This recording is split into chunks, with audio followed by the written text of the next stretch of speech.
কেবল সকাল 7টা, প্রায় 8টা। দেখেন, নিজে কিছু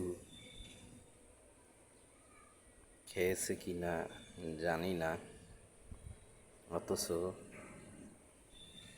বাসায় হয়তো গরু ছাগল আছে, তার খাবার সংগ্রহের জন্য কেমনভাবে প্রস্তুতি নিয়ে সাত সকালে ঘাস কাটতেছে। মানুষটি নিজের দিকে খেয়াল নেই, কিন্তু পশুর দিকে খেয়াল। জুতা পরেছে,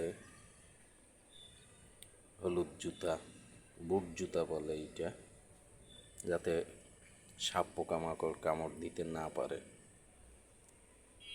উনি যেখানে গিয়েছে ওখানে সাপেরও ভয় আছে। বেশ প্রস্তুতি নিয়েই উনি ঘাস কাটছে। ধন্যবাদ।